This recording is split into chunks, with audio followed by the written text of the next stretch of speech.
We ask that folks please find your seats so we can get started.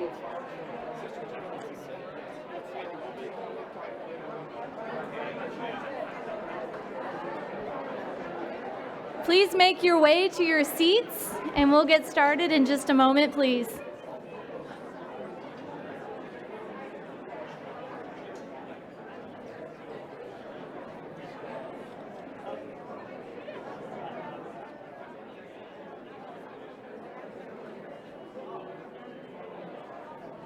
Hey, Pete, is it Raba? Dr. Jack Raba, or? We're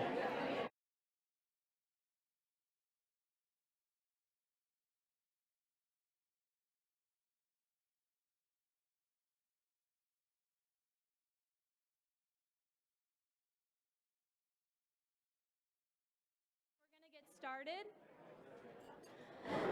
You know, they call it the great Vincentian question, what must be done? And what must be done right now is sitting down and getting settled, because we have a great program ahead of us today. And I was invited just to give us a pause, to just breathe, and kind of invite us in this blessing or this prayer of thanksgiving. Wow, that was great. Thanks, everybody.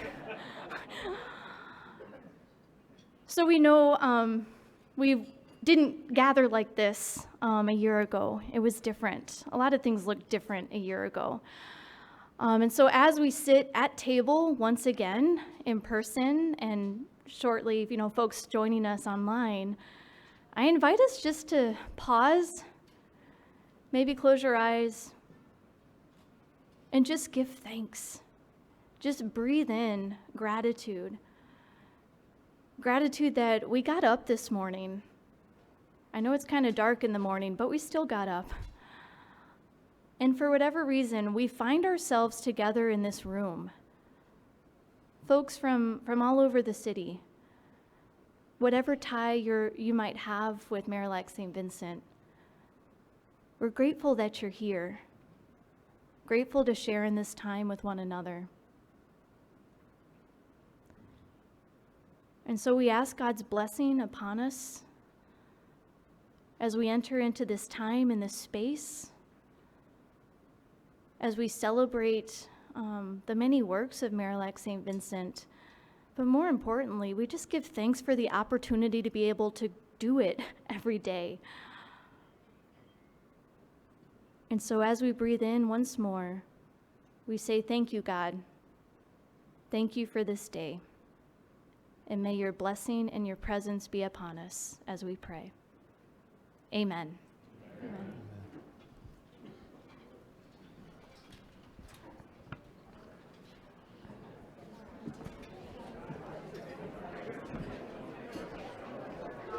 I would like for you to hold your breath So I guess we got as the program is getting ready to start. Stay in that meditative moment. Hello? I'd like for you to stay in that meditative moment. And when we breathe, it's hard to talk, even though it's an involuntary response. I would like to say that my name is Darryl Dennard, and I am the host and community affairs news anchor as well as producer for iHeartRadio. And I would like to welcome everybody. A good afternoon and welcome to the 14th annual Beacon of Hope Luncheon. I'm so glad to be with you here today and to welcome all of you to the Mid-America Club celebrating the 14th year of Beacon of Hope. We know that last year it was a lot different than what we experienced in the past, but the thing that we need to rejoice in this afternoon is that we had this opportunity to be together face to face with the understanding that you need to get vaccinated. And not only that, each week I tell my radio listeners, and we have the top-rated program on Sunday morning, you need to mask up, wash up, back up, but most importantly, vax up. Because the reality is, and now I'm not an entomologist, is that if everybody had taken advantage of the vaccine when it first rolled out, and we would have reached that somewhat majestic threshold of 85 to 90% people vaccinated, we'd be having a hoedown here this afternoon, just like in the past. In fact, we may have done it in the evening so everybody could really show themselves. But the reality is this, is that I had the opportunity, because of my role in terms of trying to expose the listening audience to great organizations that exist within the Chicagoland community, in terms of what they are doing to help make the lives of everyday residents of this city and land and country that we so love better, especially for those that are disenfranchised, especially for those that have been forgotten. In that capacity, I had the opportunity to interview Pete. Everybody knows him as Pete, but we're talking about Pete Bill Del Vecchio. And it reminded me where I grew up in the South Bronx, because I ran into a lot of Del Vecchios there. And it told me something. First of all, whenever you get your deli meat, make sure that it's cut razor thin. And the other is the importance of family. And when we talk about the importance of family, that is at the hub of the mission of both Marillac and St. Vincent. We know that 6 years ago, there was a unique merger to strengthen both organizations that have been around for 106 years, serving the residents of the north and west sides. And we've seen a completely demographic change in terms of those that are in the north side. But we see that many of the problems that plagued and that Marillac and St. Vincent had to cater to some 106 years ago still exist on the west side of this city. This organization has been there for people in need, as I mentioned, for over 100 years. This would not be possible without the partnership of today's honorees, Dr. Jack Raba, as well as DePaul University. Both are longtime partners and supporters of MSV and their mission. Can we give them a round of applause? And also, we couldn't do it without the unwavering support of everybody that is in attendance here, as well as that are viewing us online. We have a great program for you today, and I'm going to tell you one thing: we're going to get out of here on time. Okay? So, don't get antsy in your pantsy. And we hope that you walk away with a little more knowledge about Marillac St. Vincent and its goal to become a trauma-informed care agency. And with that, because I am a man of a certain age, I am going to quote one of my childhood heroes. And you may ask, what is his name? It's Snagglepuss. And I'm going to say, it's time to exit stage left. And with that, it is my pleasure to welcome to the stage Sister Salvatrice Murray, mental health consultant at Marillac St. Vincent Family Services, and Orson Morrison, Director of Family and Community Services at DePaul University. We thank the both of them for being here.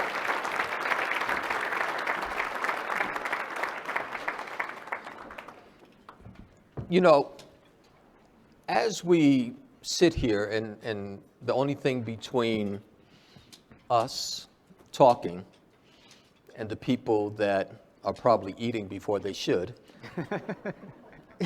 is the fact that we really want to take this opportunity to inform them about a critical issue that we are facing here in the city of Chicago, in the county of Cook, as well as the outlying suburbs.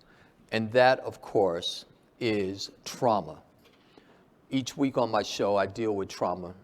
I deal with the trauma of someone being carjacked, someone being innocently accosted or beaten or assaulted or burglarized for no reason whatsoever.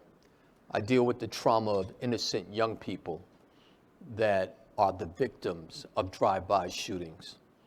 And without to paint a picture that is totally gloom and doom, the reality is this. The crime that we're experiencing here is not emblematic or isolated to Chicago. I'm a journalist of more than 30 years, and I can tell you I was just in Atlanta, and the same trauma that we report every week, it was the same news headlines in Atlanta, a 14-year-old shot and killed. But it's a different kind of trauma. And we also have to look at the good part. Crime is so much lower now than what it was 30, 40 years ago. I'm just trying to tell you, what we do have now is a 24-hour news cycle where every iota of an incident of crime is blasted before our eyes. And so we think, oh my goodness, we're living in a war zone, but in fact, in many cases, we are living in a war zone. And I use that, Sister Salvatrice, because I think it's important for us to get a clear definition of what trauma is. So trauma is any event or even a series of events that somebody experiences in a negative way, an adverse way that has a lasting impact on the way that they function, on the way that their brains function. So it can be something in a specific event, like a carjacking, or it could be a series of events like emotional abuse or bullying or neglect in childhood that can create that cumulative effect, and it has a lasting impact. Trauma is something that tends to terrorize, and therefore it overwhelms a person's ability to cope. And so their brain goes into that survival mode to protect themselves. Yeah, I've heard of that flight or, Fight or fight flight. back mode. And in that, I just mentioned in terms of a statistical model with regard to crime being prevalent. But what about trauma? Because I have to say that especially for our most treasured resource, young people, trauma is probably much more evident than it was 30, 40 years ago because, I didn't hear of them, all of these innocent children that we hear about every day in the news being victims of violence, which I would believe is a major systemic cause of trauma.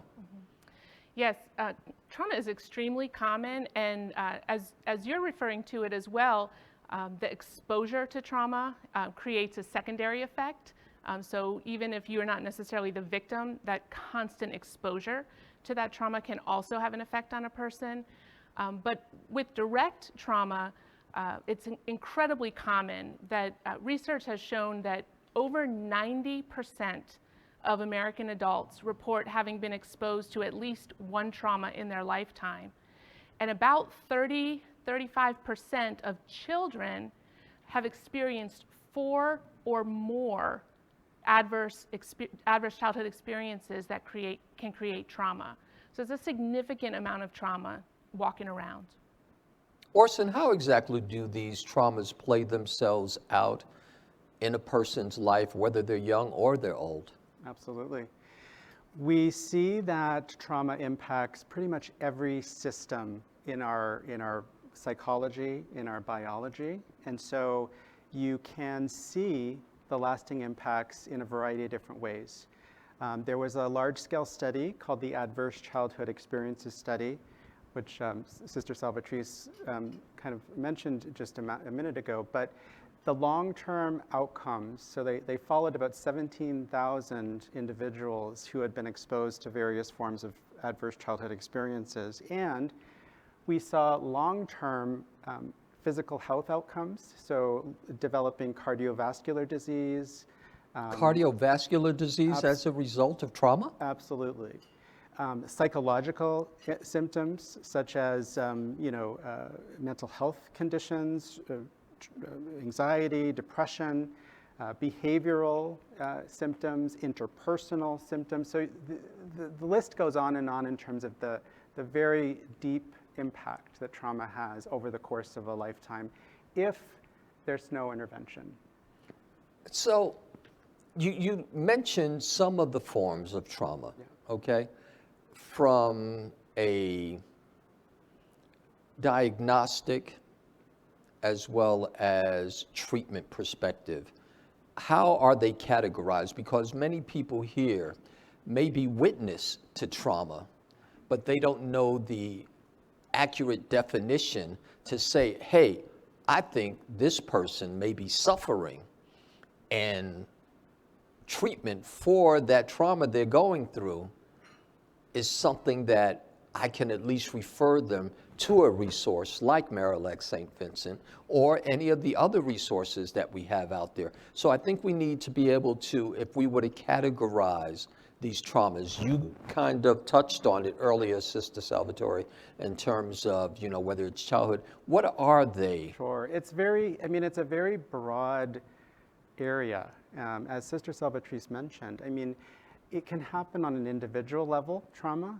but also on a household level, on a community level, on an environmental level, on a systems level, right? So we see trauma occurring in all of that. We're living through a global pandemic right now, which is a trauma, a form of environmental trauma that's impacting all of us.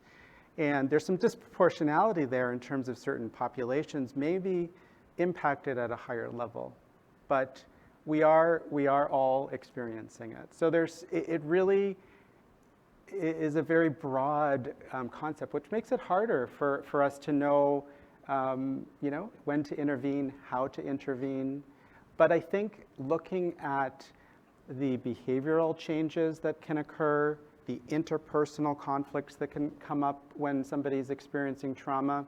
So much of trauma occurs in the context of relationships, right? So we see that as a primary, you know, area that people often express their symptoms.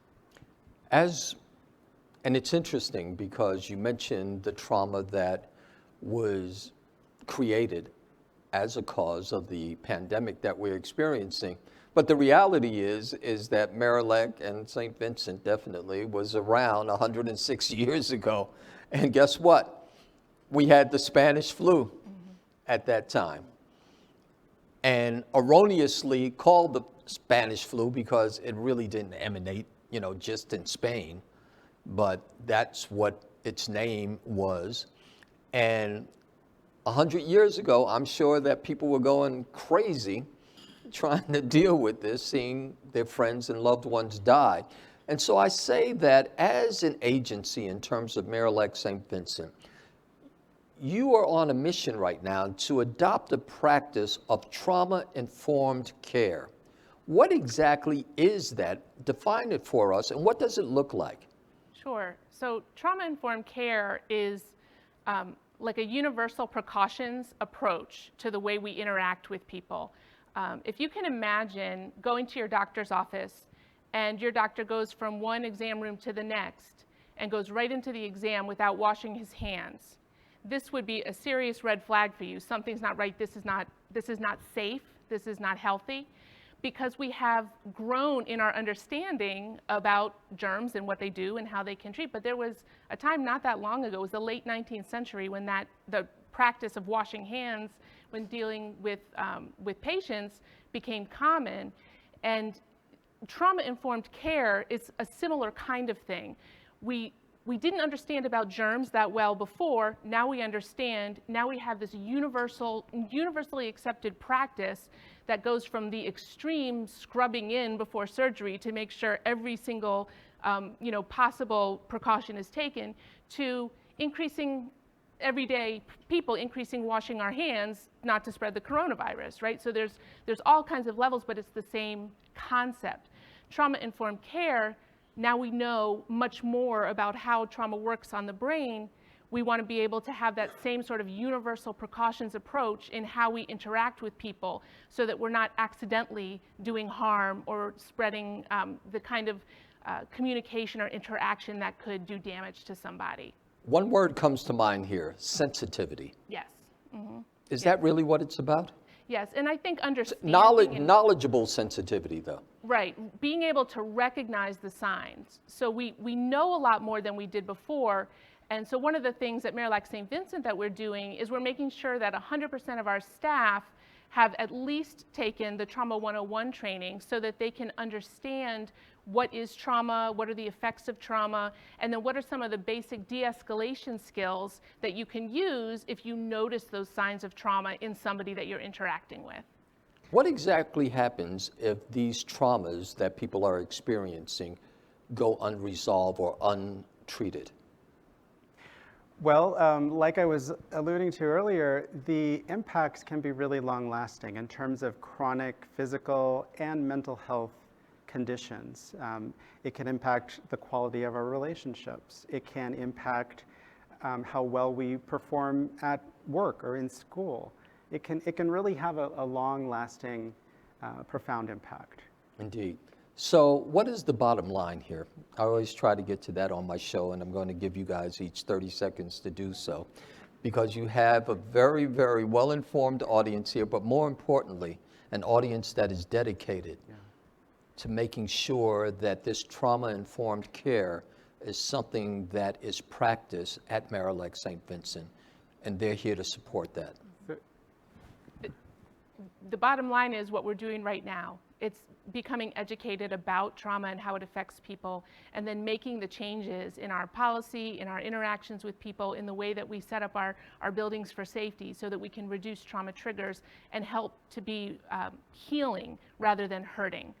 We want to build vibrant communities in Chicago. We want to support things that help people to develop resilience, and responding to trauma does that.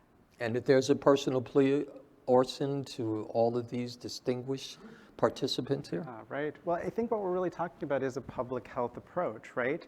Really taking a preventative approach, really looking at the ways in which our relationships are created and set up, how our environments are set up, how our programs are set up, and really ensuring that we're doing whatever we can to form those solid, safe, healing relationships. And so much of it is about education as well as learning skills to form those solid, safe environments.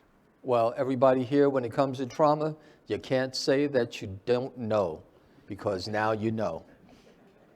And with that said, I want to thank, of course, Sister Salvatrice, as well Murphy, as well as Orson Morrison. Thank you so much for joining us this morning and providing us with a layman's perspective of that. And it is now my pleasure to bring to you the CEO of Marillac St. Vincent. I'm talking about none other than Peter Beal Del Vecchio. Peter. Darryl, thank you. Thanks so much. Nice job. You're welcome. Thank you. Good afternoon, everyone. Thanks for being here today. How about another hand for Sister Salvatrice and Dr. Morrison? Good. Already learning a lot today. Thank you for joining today at the Mid-America Club, and I want to thank everybody who's joined us online as well. And I especially want to acknowledge, though I think he's still on his way, a couple of public officials, our 27th Ward Alderman, Walter Burnett, is going to join us. And I think Cook County Commissioner Bridget Gaynor is with us today. There's Bridget in front of us. Thanks for being here with us today. And I also want to acknowledge that we have a number of Daughters of Charity in the room. And for those of you who may be new to Marillac St. Vincent, the daughters are the ones who founded Marillac and St. Vincent 116 years ago. So if the daughters could just wave their hands. There's a whole few of them here in the back. Thank you. And we have several of our board members with us here today. Actually, we have several current board members and several former board members. So I want to acknowledge them. If I miss anybody, make sure you wave your hand and say I'm here. But I want to start with Mike Condren's our board chair here. Jack Raba is Kieran Fearon here with us. Rob Christopher is here. The guys at Ziegler. I don't know if Dan is here, and Tom Myers are here, and Larry Brozick is here, Katie Gant, and I think I saw Mia Giganti at one point. Did I miss anybody? Got a few? Thank you all for being here, and our former board members. I've seen a number. Patty Walsh and Dorothy, and I think Joanne Kunkel, and several others. So thank you all for being here. It's great to have friends in the room. And it's great to have new friends. And just one more thank you to the Beacon of Hope committee that put this all together for us today. So again, Rob Christopher and Tracy Frederick and Dorothy Gigante, Marianne Rowan. And we have to thank the woman in the red dress in the back is Carrie McKeough. She's our Director of Special Events. Thank you. She works, of course, with Dan Summons, our Director of Development, and our whole development team. So thanks, everybody, for pitching in today. While you're in a applauding mood, I do want you to put your hands together for our presenting sponsors. You couldn't be with us today, but Ken O'Keefe and Jason Stevens are our presenting sponsors today, so a hand for them. And then can we also thank our gold sponsors? We're going to highlight Dorothy and Jack Gigante and many from the firm as well, Salmon's Financial Group, Wintrust Financial, all of our gold sponsors. So thank you. We'll give your hands a rest in a minute, I promise. And for our silver sponsors today, we have DePaul University. I think they have 2 tables of folks with us today. Thank you, DePaul. Diana and Bruce Rauner as well. And Start Early. Start Early is our new Early Head Start and Head Start partner. So we're grateful for their support. And again, Jack Raba and Susie Mullman, Jackie, Elliot and Peter Langus, and KPMG and Kieran Firan. So thank you to our silver sponsors. And we have several others, our bronze and copper sponsors, all listed in that book. If you haven't picked up your program book, I hope you'll take a minute just to flip through it. It's really well done.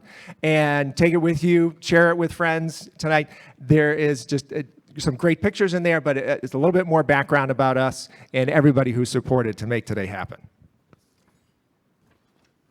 So you've had your primer on trauma-informed, on being what trauma-informed care is. And now I want you to turn your attention to the screens as we have some of our people who do this work on the front lines that are going to talk to you for a couple of minutes.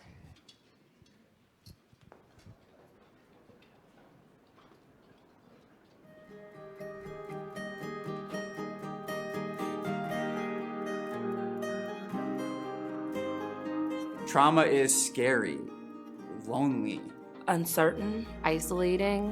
Trauma looks like crying, Aggression, stress, depression. Hello, my friends. Hi, handsome. Trauma also looks like an opportunity to build a relationship with them, an opportunity to empower them. In trauma, often people have had their trust broken.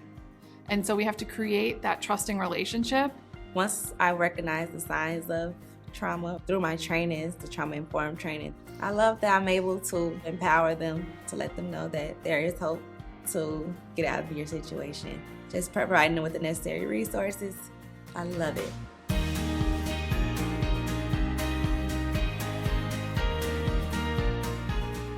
Trauma-informed based care is non-judgmental. It's being kind, being compassionate, being aware, meeting someone where they are. Marillac St. Vincent is empowering. One of a kind, powerful. It's a safe environment. Marillac St. Vincent is love.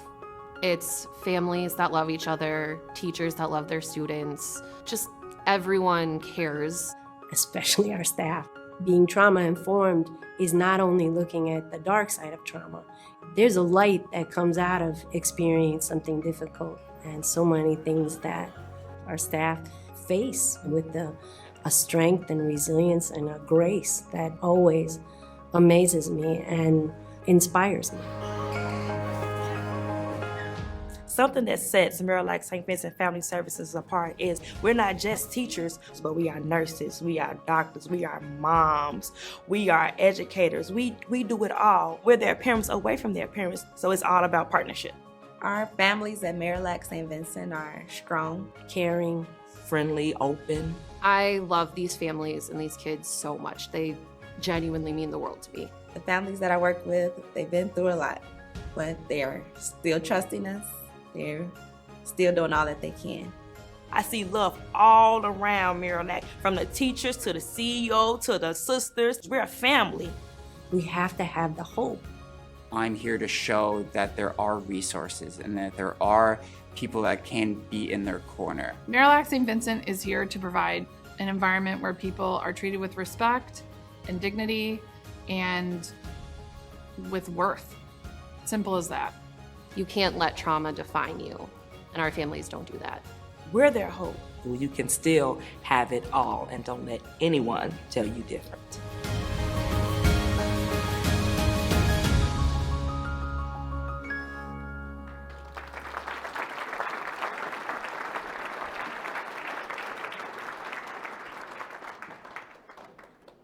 I want to thank Pete for his comments in terms of recognizing our sponsors, which we could not be here without.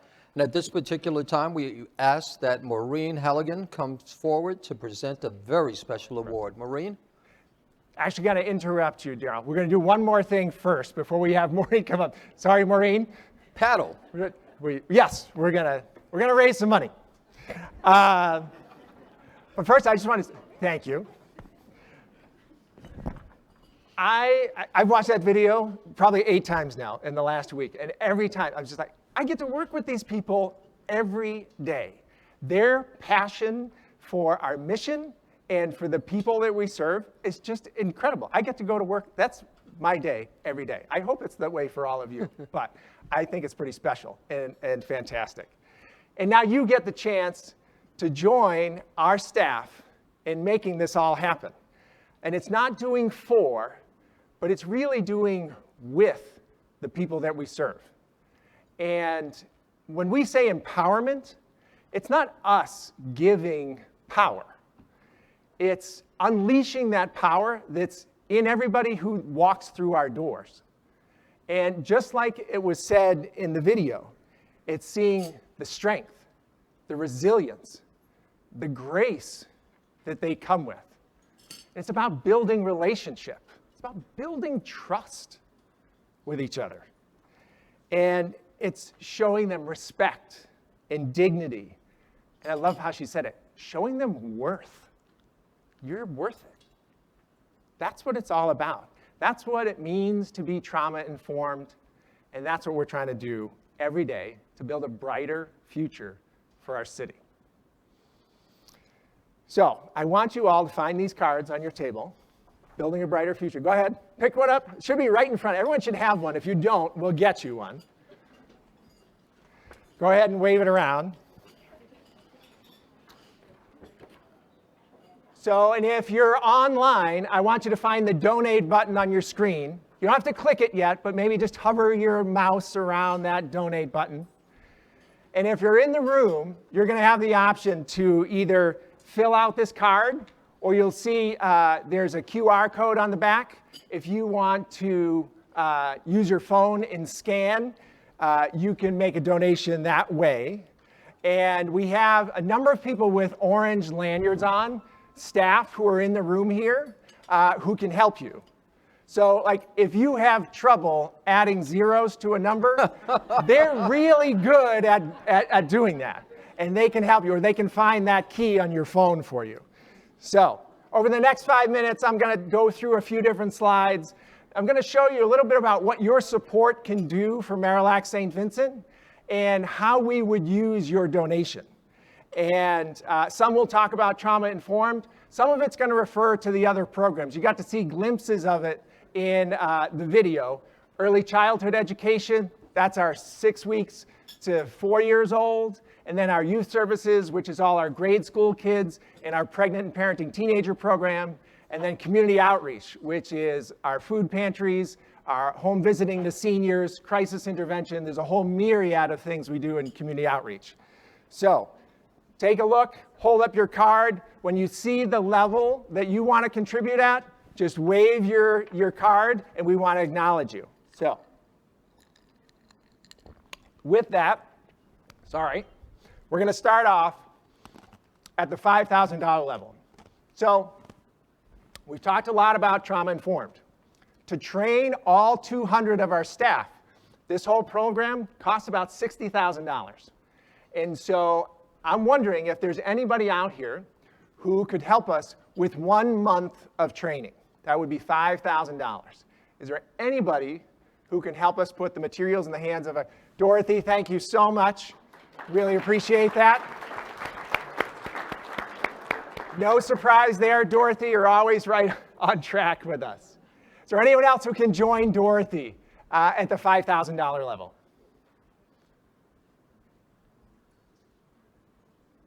All right. Am I missing somebody? Thank you so much. Appreciate it over here in the corner of the room. Fantastic. Truly appreciate that. Anyone else? All right, we're going to move on to the next level, $2,500. So $2,500. So you all got to hear Sister Kara, who was up here at the beginning, who got us in that meditative space. So Sister Kara is actually our speech therapist at Marillac St. Vincent.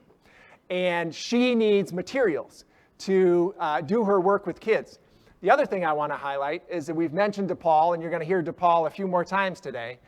They have a program they just announced that is a master's level program in speech pathology. Starting in January, those grad students are going to be coming and helping Sister Kara deliver speech therapy to our kids with speech delays. Can anybody at the $2,500 level help them do that work? Anybody at the $2,500? Thank you, Kieran. Appreciate that. Thank you back in the corner here.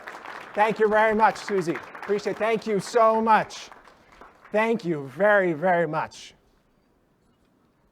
We didn't have bidder numbers today. It's hard to recognize people and call out the bidder numbers, but thank you all. We're going to move on to the $1,000. Oh, thank you very much. We got you. Thanks, Peter. At the $1,000 level, there's two things I wanted to talk about. There's many up here on the screen, but talk about trauma. You know, sometimes a lot of our people are paycheck to paycheck that we serve. Talk about trauma. When you think you're on the brink of maybe losing your apartment, or I can't get that medication for my child, that's real trauma. And we can ease that trauma when people come to us and we can say, we'll help you. You could help up to 10 families in a month with $1,000. The other thing I wanted to highlight is, think about all the plastic and rubber gloves you need when you have kids from 6 weeks old to 4 years old. I don't know how many of you are parents and remember that age, and art projects and just eating meals. We give them breakfast, lunch, and a snack. And you know, there's a lot of diapers, and we maybe don't want to talk about that at lunchtime. But if anybody has $1,000, those are just some examples of what we can do with $1,000. Can anybody help us at that level? Thank you very much. Dan, a couple, Tom, thank you very much right here in the front. Thank you so much. Thank you for this table, two of you there. Thank you all very, very much for raising your hands today at lunchtime. All right, next level, $500. So we see about 120 families a week come through our food pantry on the north side. And we have another food pantry on the west side that sees even more than that. But $500 can feed all of those families who are what we call food insecure, and they're trying to supplement their food budget. We all get a great lunch today. Food's on our mind, and we'll get there soon, I promise, if you're hungry. But this is another way you can help people who are hungry all the time. If anybody can help at the $500 level, let us know. In the corner over here, thank you so much. Thank you, Susan. Tremendous appreciation there. Another one over here. Thank you, Joe. Thank you so much. Another right here in the front. Thank you all for stepping up today. All right, $250. This can cover gas and maintenance for our social workers that are out and about. We talked about seniors. Think about the pandemic. We were bringing food to seniors, medicine to seniors. Sometimes we had to pick seniors up and take them to appointments. All of that happens year-round, but we need to be able to get our people there. $250 will do that. Thank you over here. Appreciate that, John. Anyone else, $250? Thank you here in the front. Thank you, both of you here in the front. Thank you so much. Here in the back, right in the front, here in the middle. Thank you, Father Chris. Thank you again. Thanks, Colleen. Thank you all. In our last level, $100. And actually, this is one of my favorites that I want to call out. And that is, you can supply storybooks for our FRED program. That's Fathers Reading Every Day. So in our Pregnant and Parenting Teenager program, Project Hope, we try and have the dads involved as much as we can. And if they're there at the birth, even if mom and dad don't stay together, they're more likely to stay involved in the child's life. And another way they can stay involved every day is to read to their child. We all know how important that is. So if there's anyone that can help us at $100, we'll have a lot of new books for all these dads and all of the other things here. Thank you so much here in the front. Thank you here at this table, in the middle here. Again, thanks, Tracy. Thank you so much, Fran. Thank you here in the back. Thanks again over here in the corner. Thanks here in the front, and again over here on the side, another one here in the front. Thank you all so much. If there's a level that we didn't announce and you want to write something in on that card, please feel free to do that or find it online. You've given us a lot of great help today. We're very grateful. Thanks for your time, your attention, and your generosity. And now, Darryl, I'm going to turn it back over to you. And because I was so embarrassed about stopping that, put me in for $250. $250, all right, we'll put Darryl down. Thanks, Darryl. At this particular time, it is important when we acknowledge those that have played such a pivotal role in helping this Beacons of Hope Luncheon be what it is. And it is my pleasure right now to introduce to you Maureen Halligan to present a very special award. Maureen?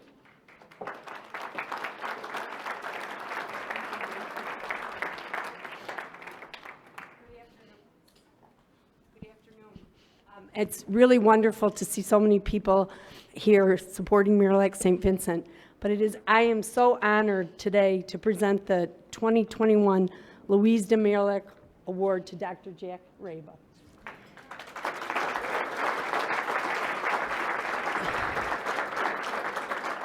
Jack has dedicated his life to practicing medicine in underserved areas. He has done extensive work with Stroger Hospital and the justice system. He travels the country offering his expertise around the correctional health care systems. Jack's life work has involved service to others.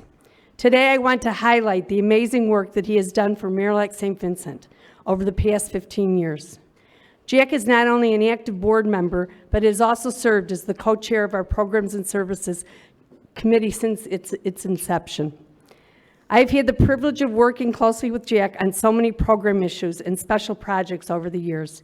There are so many things that he has willingly offered his time and talent to making sure our programs and staff have the support that is needed to give the best quality programs to the people we serve. He is always interested in finding solution, and he is an amazing listener. Throughout the pandemic, Jack has offered us guidance and recommendations on what direction we should go in reopening our centers safely and keeping our staff and all the people that come through our buildings safe. He has made himself readily available to walk us through some very, very difficult decisions. Jack shares with us his wisdom he has around the correctional system.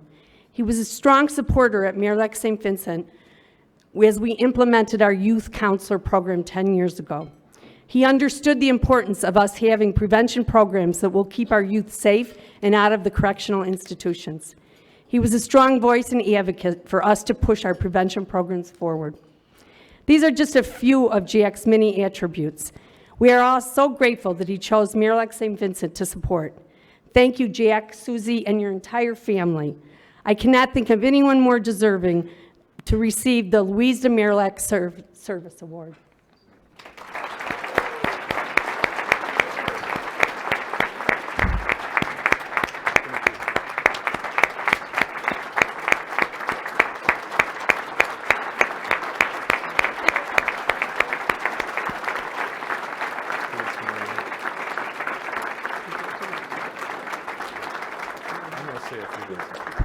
I think time allows a couple of words.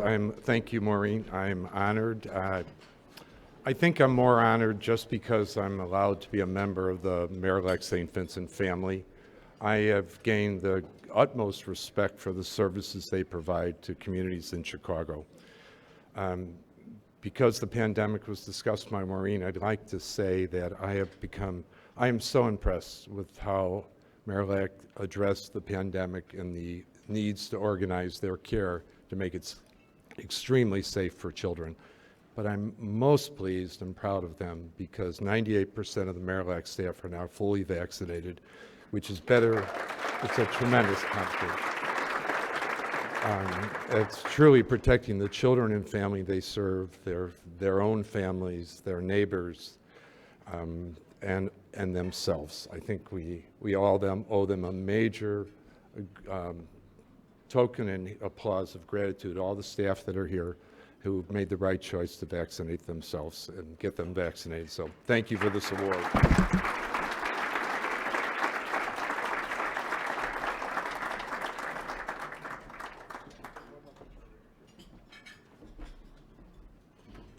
Thank you very much. At this particular time, it is my honor to introduce to you Sister Katie with a video message.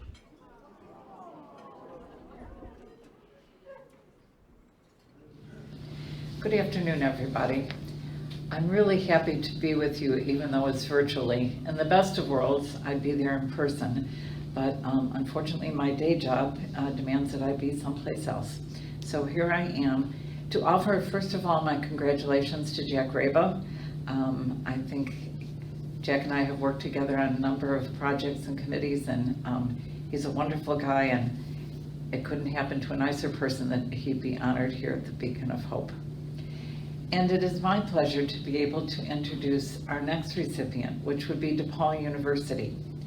And it may seem strange that we're giving an award to an entire university, but when you hear about all the involvement that the university has had at Marillac St. Vincent's, it is quite appropriate. My experience with DePaul and the centers goes back to the 80s. At that time, we had professors from the School of Ed who came and provided classes for teachers so that they could get certified while working.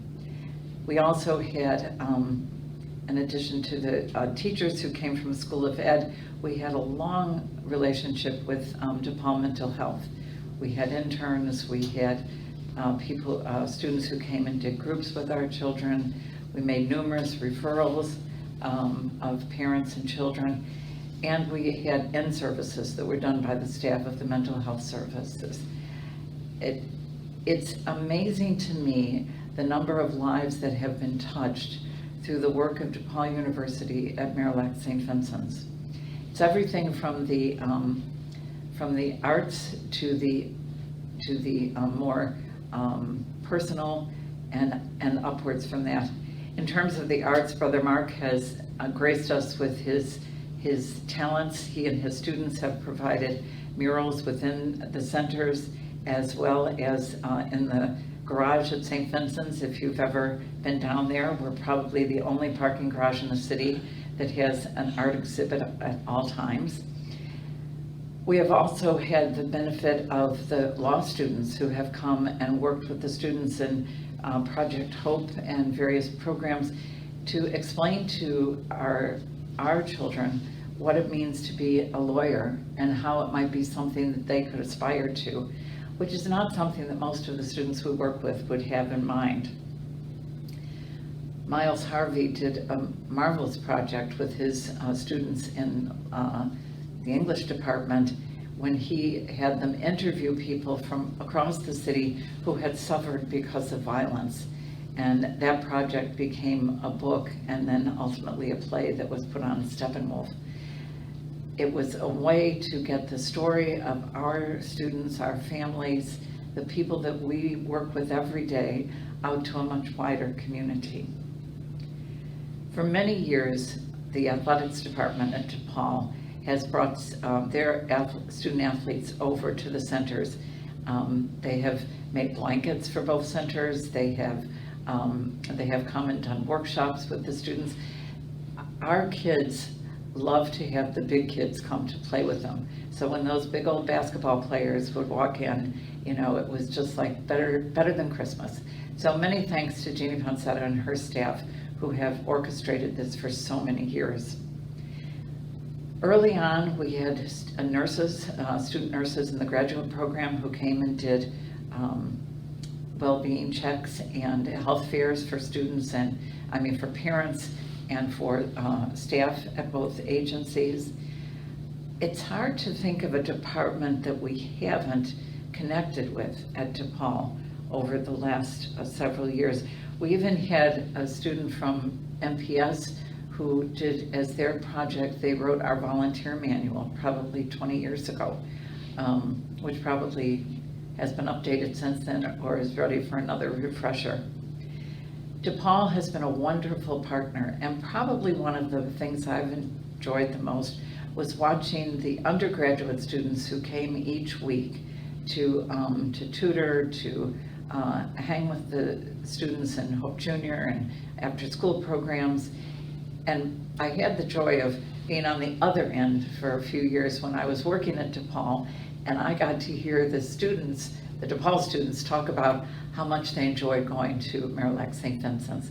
So I felt sort of like a proud parent of two different families, the students at DePaul University as well as our families and students at Marillac St. Vincent's.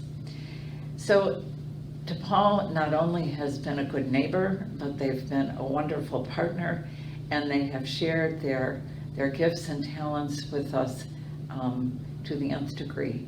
And I congratulate you all today, each one of you, each of the departments we've mentioned, those we haven't mentioned, the administration, all of those who have made this possible and have made the service of your students a part of the service for us and for those families that we serve. I think Vincent and Louise would be very, very happy with the partnership that we formed. And now, thank you.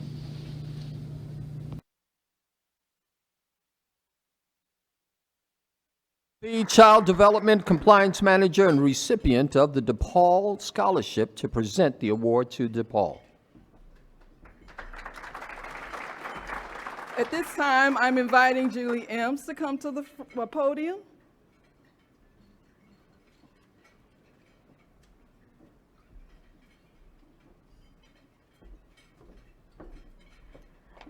Thank you, Arnaz. So lovely to meet you today.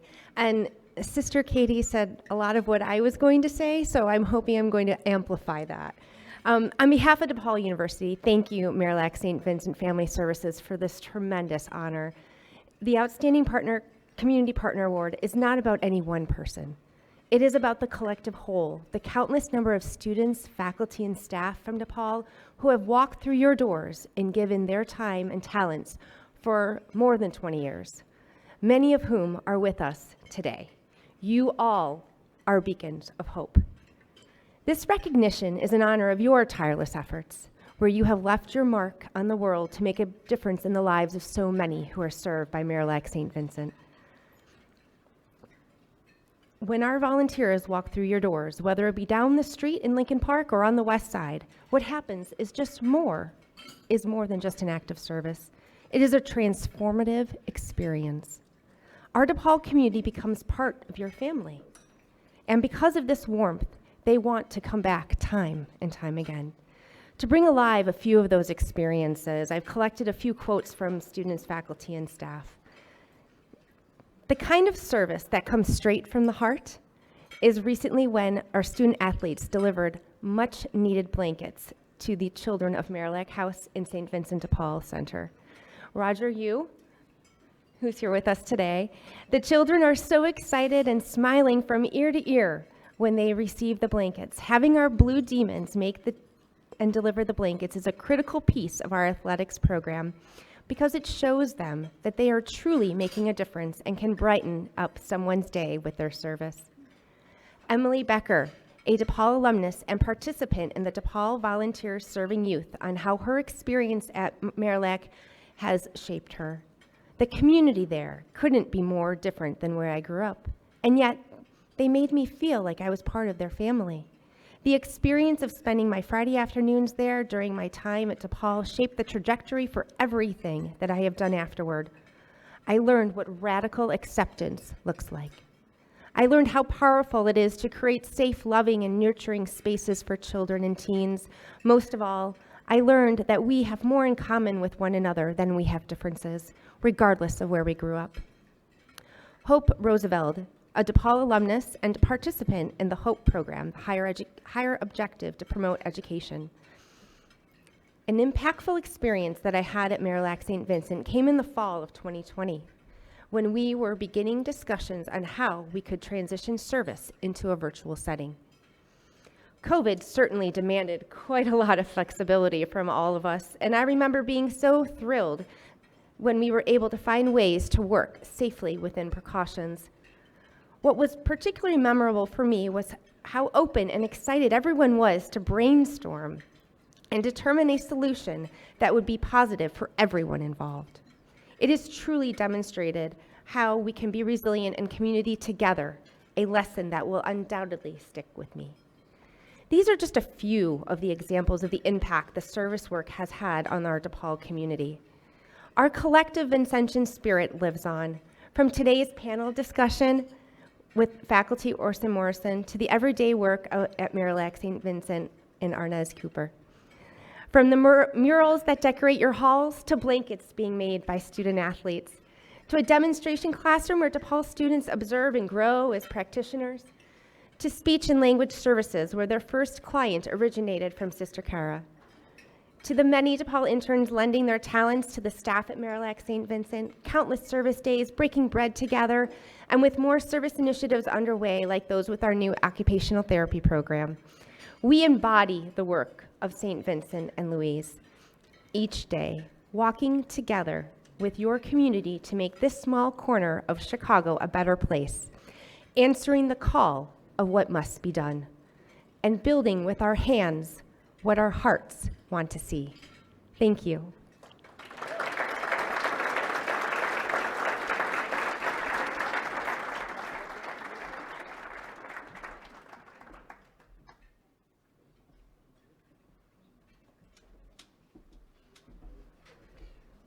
I want to thank Arnez as well as Julie. And let's just give it up for another round of applause in terms of our sponsors today.